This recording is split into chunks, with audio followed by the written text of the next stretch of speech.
Dalilnya adalah Allah SWT ceritakan dalam surah Jin urutan 72 ayat 1 sampai ayat 18. Teruskan sebelum saya baca ayatnya, dulu waktu saya masih SD, saya masih ingat tuh teman-teman saya di kelas pernah bilang, waktu masih di Makassar dulu, sempat ada yang bilang, kalau baca surah Jin itu, nanti jinnya hadir.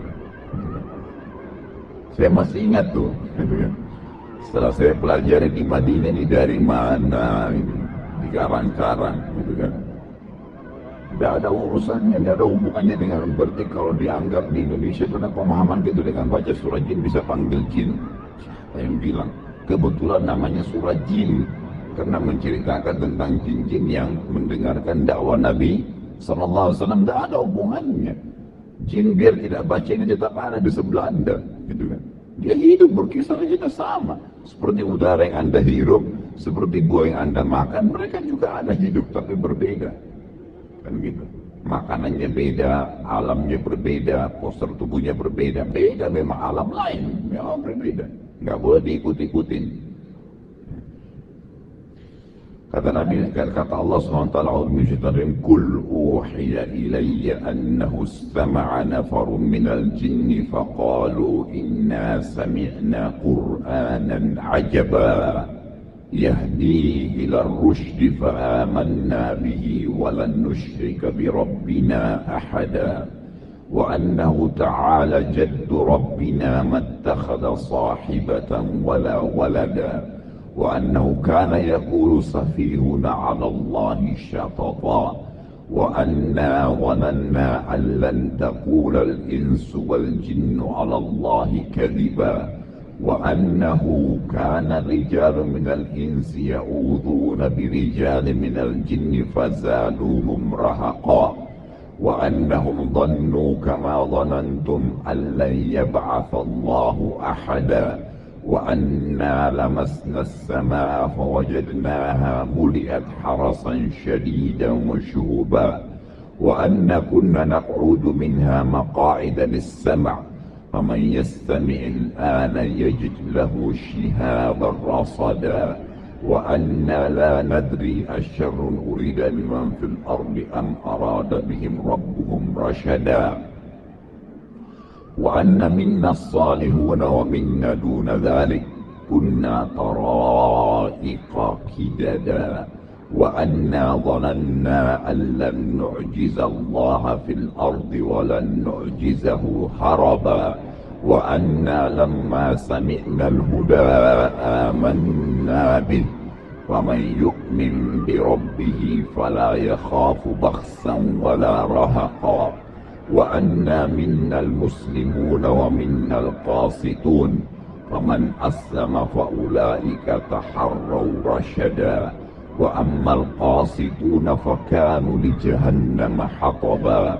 وأن لو استقاموا على الطريقة لأسقيناهم ماء غدقا لنفتنهم فيه ومن يعرض عن ذكر ربه يسلك عذابا صعدا وأن المساجد لله فلا تدعوا مع الله أحدا. Ayat pertama, katakanlah wahai Muhammad, telah diwahyukan kepadaku bahwasanya sekelompok jin telah mendengarkan Al-Quran. Lalu mereka berkata, sesungguhnya kami telah mendengarkan Al-Quran yang menakjubkan. Jin kagum sama Al-Quran. Nggak perlu jimat-jimat. Jin aja kagum sama Quran, kok Anda kagum dengan jimat? Aneh sekali. Gitu kan? Ayat kedua, yang memberi petunjuk pada jalan yang benar. Al-Quran ini luar biasa power gitu kan. Memberi petunjuk, bisa menyentuh hati orang menangis, bisa menyentuh hati orang jadi takut, bisa menyentuh hati orang jadi senang. Luar biasa Al-Quran itu. Cuman tinggal mau nggak dijadikan sebagai petunjuk. Lalu kami beriman kepadanya. Perhatikan di sini kata ulama tafsir, spontan. Jin punya hitungan waktu yang berbeda dan mereka khusus untuk mencari hidayah yang berimannya lebih cerdas daripada manusia. Ada banyak istidlal yang berhubungan dengan masalah ini, ada banyak bukti-buktinya. Di antaranya adalah kata Allah SWT tadi, pada saat mereka dengar Al-Quran, itu cuma dibacain beberapa ayat ya, bukan semua Quran, beberapa ayat. Langsung yang memberi petunjuk pada yang benar, lalu kami beriman kepadanya. Langsung, oh ini sudah benar, nggak mungkin salah, langsung diikutin, nggak ragu, gitu kan. Dan kata Nabi SAW, waktu Allah Subhanahu wa Ta'ala menurunkan ayat surah Rahman, فَبِأَيِّ آلَاءِ رَبِّكُمَا تُكَذِّبَانِ, lalu nikmat apa lagi yang kalian mau pungkiri? Maka kata Nabi SAW, golongan dari jin langsung berkata, tidak ada lagi ya Allah yang kami bisa bantah, dan kalian tidak berbicara itu. Kata Nabi SAW kepada manusia, karena tidak bicara, jin langsung spontan takut kepada Allah Azza wa Jalla, gitu kan.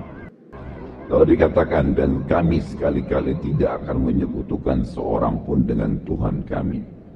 Ayat ketiga, dan bahwasanya maha tinggi kebesaran Tuhan kami.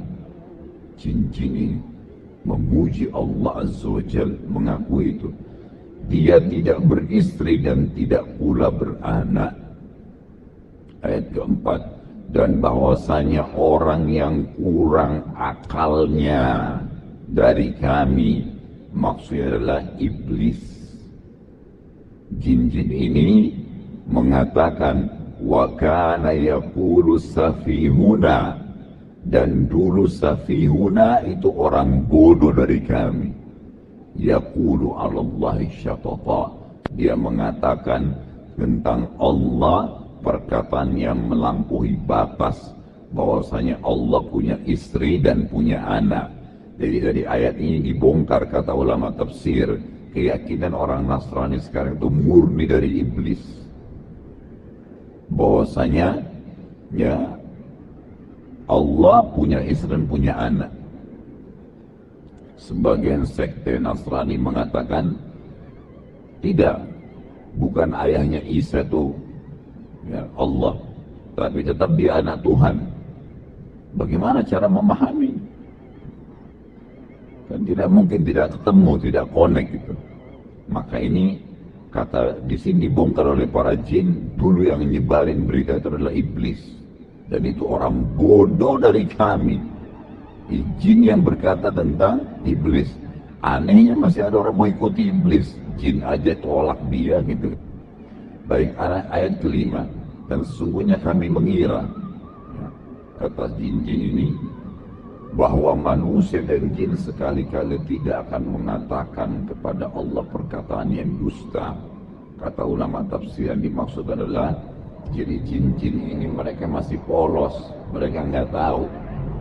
Jadi pada saat iblis mengatakan Allah itu punya anak, punya istri, gitu kan, seperti perkataan yang tersebar di Nasrani, banyak jin-jin tahu, oh ya mungkin ya, mungkin karena iblis lebih tahu, mereka jadi ikut.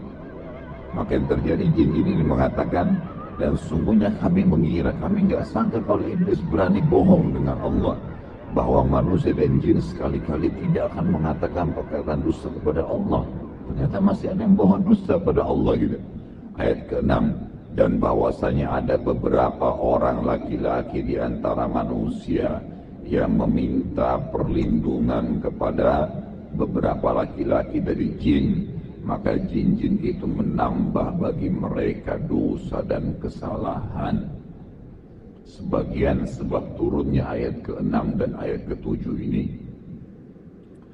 ternyata Bapak Ibu sekalian, orang-orang Arab dulu, tradisinya mereka, tradisi orang-orang kafir Quraisy itu mereka kalau lagi dalam perjalanan, kemudian nginap di sebuah tempat, kalau dulu kan lembah ya, di padang pasir lembah, itu tidak ada angin, tidak ada apa nih.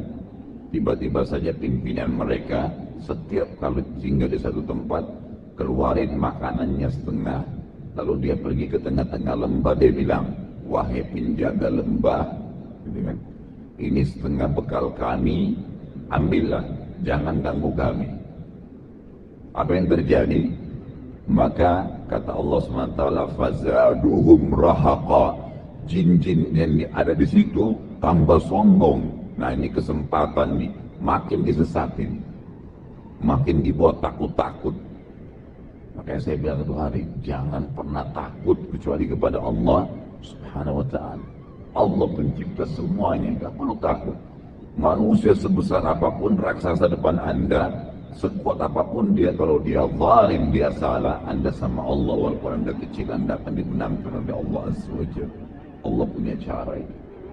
Makanya Allah SWT buktikan pada saat Daud, ya, itu sedang berperang melawan Jalut, mati Jalut besar, berapa kali lipat besar daripada badannya Daud alaihissalam, tapi mati di tangannya Daud alaihissalam. Itu yang Allah SWT buktikan itu. Lalu dikatakan di sini, maka jin-jin itu menambahkan bagi mereka dosa dan kesalahan.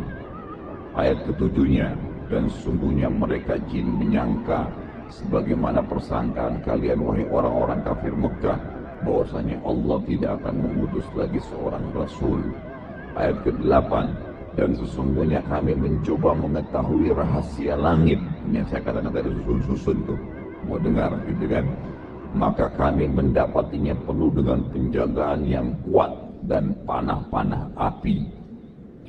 9, dan sesungguhnya dahulu kami dapat menduduki beberapa tempat di langit untuk mendengarkan berita-beritanya. Tetapi sekarang, barang sampai mencoba mendengarkannya, tentu akan menjumpai panah api yang mengintai dan membakarnya. Ayat ke-10, dan sesungguhnya kami tidak mengetahui dengan adanya penjagaan itu, apakah keburukan yang dikehendaki oleh Allah di bumi, atau memang Allah menginginkan bagi mereka kebaikan. Jadi sudah tidak ada lagi informasi, sudah nggak bisa tahu, tinggal sesuai dengan takdirnya Allah.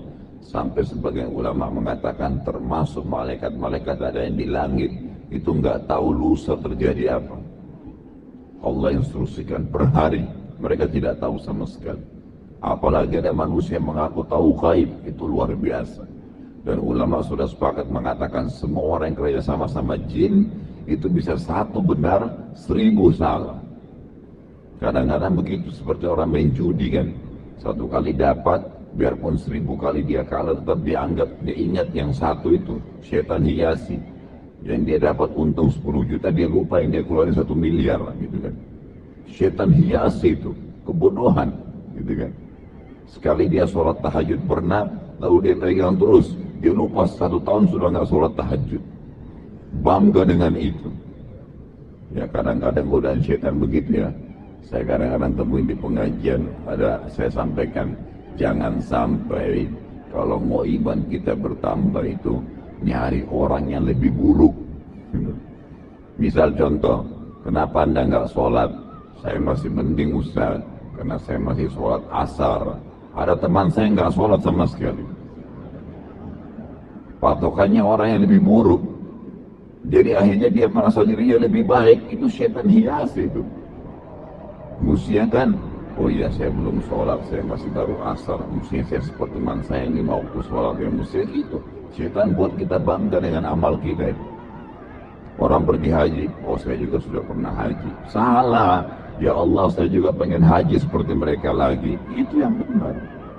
Harus melangkah lebih maju, bukan malah mundur ke belakang gitu kan. Itu termasuk godaan syaitan yang harus hati-hati. Lalu poin ke-1 ayat ke-11, dan sesungguhnya diantara kami ada orang-orang yang saleh. Ini adalah jin-jin muslim tadi, jin mukmin yang tidak akan kerja sama-sama manusia. Dan ada pula yang tidak demikian halnya, fasik ya, dan kafir. Kami menempuh jalan yang berbeda-beda seperti manusia. Dan di sini ulama tafsir mengatakan ayat-ayat surah jin sudah cukup sebenarnya bagi setiap manusia sampai situ. Jangan lagi dalami alam jin, nggak perlu. Bagaimana mereka menikah, mereka tinggal di mana, seperti apa kehidupannya, nggak perlu kita dalamin itu. Cukup kita tahu ada makhluk namanya jin, seperti selesai. Ada makhluk namanya manusia, namanya malaikat, sudah selesai.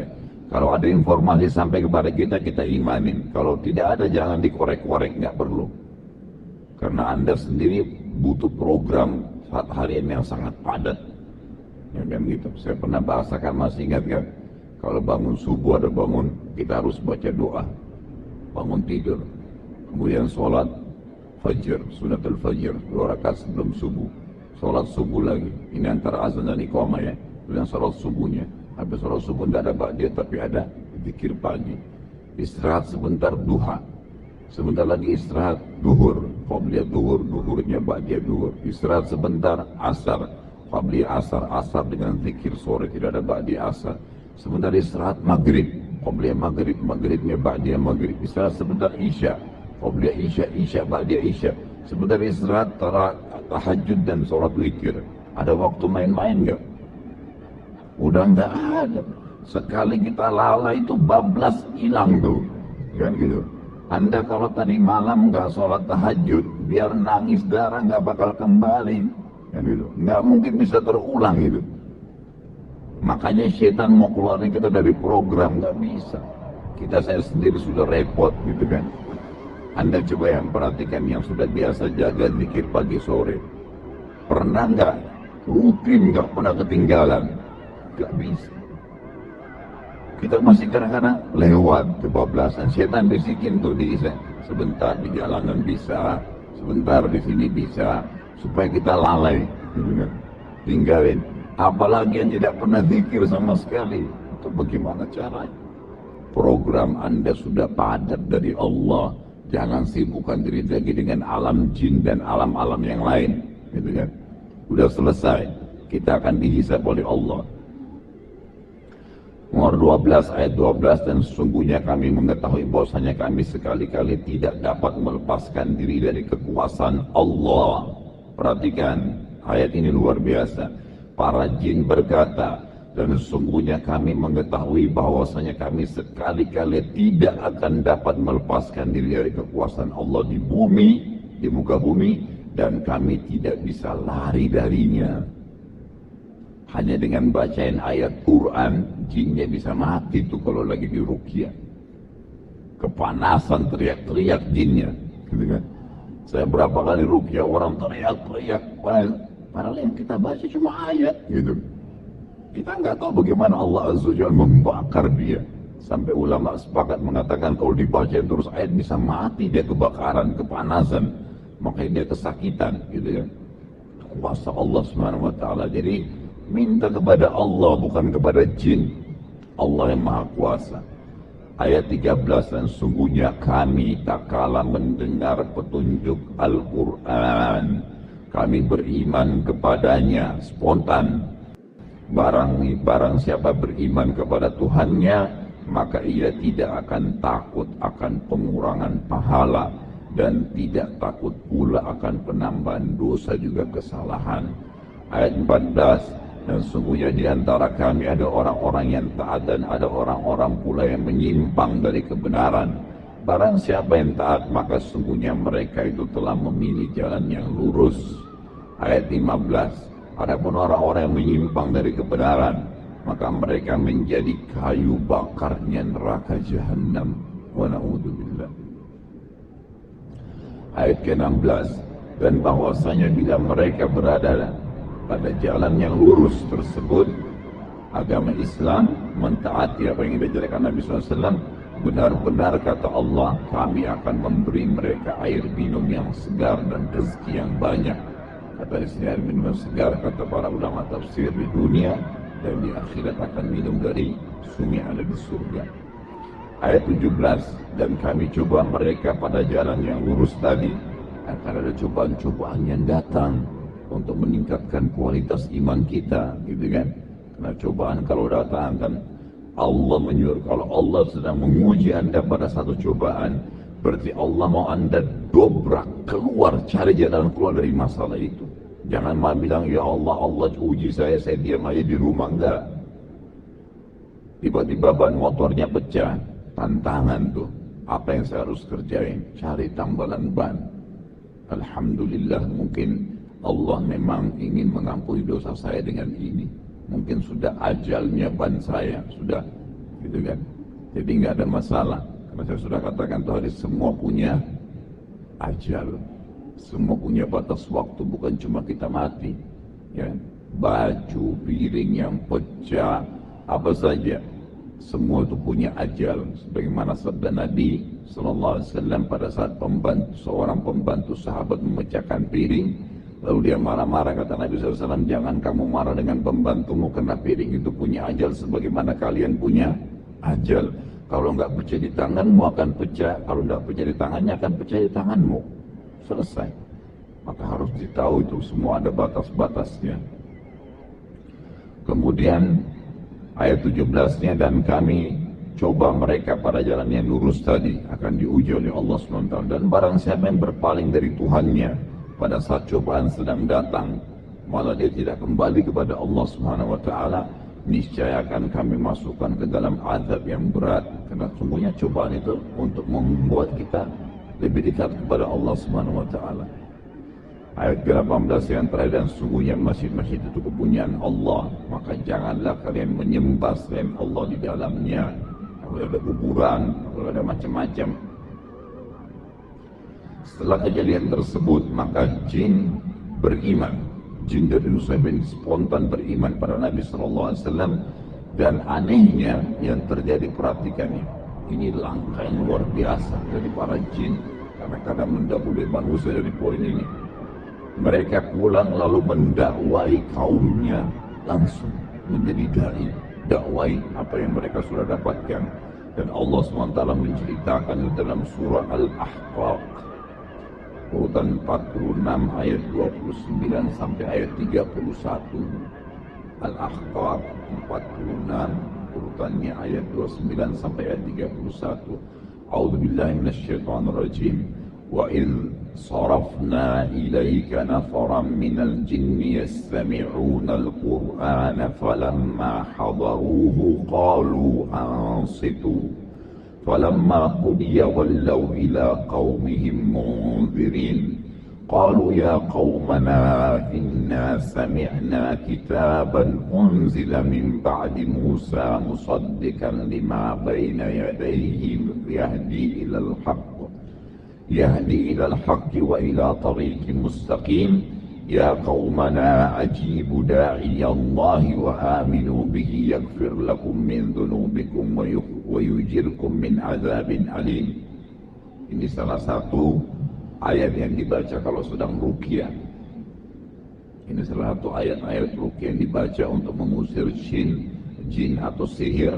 Ayat ini kata Allah SWT dalam Al-Ahqaf, ya, ayat 29, dan ingatlah ketika kami hadapkan serombongan jin kepadamu wahai Muhammad yang mendengarkan Al-Quran. Allah lah yang membuat mereka datang. Dan tak kala mereka menghadiri pembacaan Al-Quran itu, mereka berkata, dengarlah dengan penuh perhatian. Semua disuruh dengar, mereka sepakat itu. Setelah mendengar bacaan wahai Muhammad, mereka pun kembali ke kaumnya untuk memberikan peringatan, langsung berdakwah, menyampaikan itu. Ayat ke-30 mereka berkata, hai kaum kami, sesungguhnya kami telah mendengarkan kitab Al-Quran yang diturunkan setelah Musa, yang membenarkan kitab-kitab sebelumnya dan menuntun ke kebenaran dan jalan yang lurus. Ayat 31, hai kaum kami, terimalah seruhan orang yang menyeru kepada Allah dan berimanlah kepadanya. Seruhan siapa? Nabi Muhammad sallallahu alaihi wasallam. Messiah, Allah.